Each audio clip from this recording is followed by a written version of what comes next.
रायपुर में कांग्रेस कार्यकर्ताओं पर एफआईआर दर्ज हुई है। 12 कांग्रेस नेताओं के खिलाफ एफआईआर दर्ज की गई है।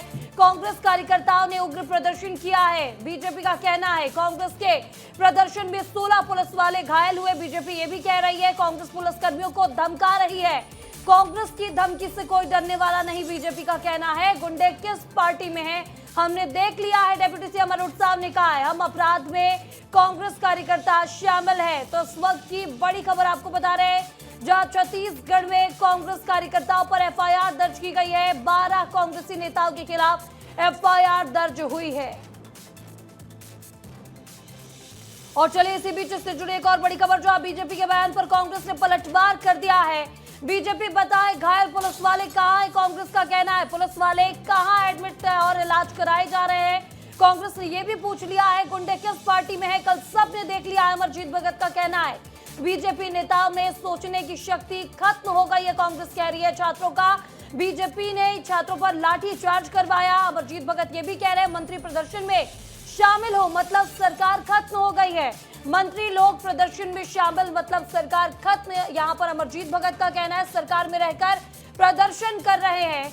तो क्या कुछ कहना है डेप्यूटी सीएम अरुण साव का और पूर्व मंत्री अमरजीत भगत का, वो सुनाते हैं आपको। कांग्रेस पार्टी ने जिस तरह से रवैया कल अपनाया वो बहुत दुर्भाग्यजनक है। पता नहीं कांग्रेस पार्टी किस दिशा में जा रही है, गुंडे किस पार्टी में है, हम लोगों ने बखूबी देखा है। एक तरफ उत्पात करते हैं और दूसरी तरफ पुलिस को धमकाते हैं। ये ऐसा नहीं चलेगा इस राज्य में। छत्तीसगढ़ शांति का गढ़ है, सद्भावना का गढ़ है।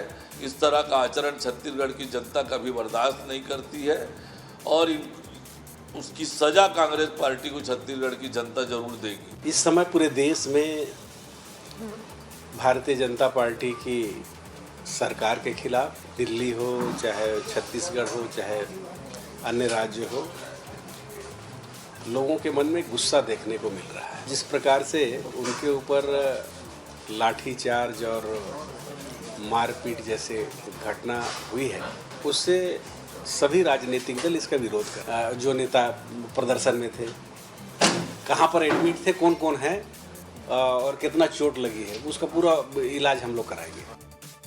पर ज्यादा जानकारी के साथ हमारे सहयोगी खोमन साहू हमारे साथ जुड़ चुके हैं। खोमन, कल जिस तरह से प्रदर्शन हुआ, अब कांग्रेसी कार्यकर्ताओं पर एफआईआर दर्ज हुई है।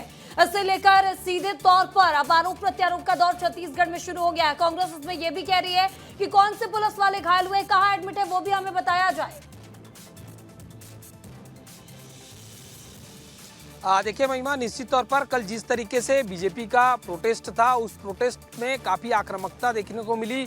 भारतीय जनता पार्टी के तमाम नेता प्रदेश कार्यालय को घेरने के लिए कांग्रेस कार्यालय की ओर रवाना हुए थे। उस दौरान बीजेपी और कांग्रेस नेताओं के बीच झड़प भी देखने को मिली थी। आपस में जिस तरीके से इधर से कोई बॉटल फेंक रहा है तो उधर से पत्थरें आ रही है, इस तरीके से वार पलटवार देखने को मिल रहा था। लेकिन जिस तरीके से 12 लोगों पर एफआईआर दर्ज की गई है, क्योंकि बहुत सारे ऐसे पुलिस वाले हैं उस प्रोटेस्ट में घायल हो गए थे और यही कारण है कि जो खमाडी थाने के टीआई हैं उन्होंने एफआईआर दर्ज किया है। लगभग 12 लोगों पर जो कांग्रेस नेता है उनके ऊपर एफआईआर दर्ज हुआ है। एफआईआर दर्ज होने पर अब छत्तीसगढ़ में सियासत भी शुरू हो गई है।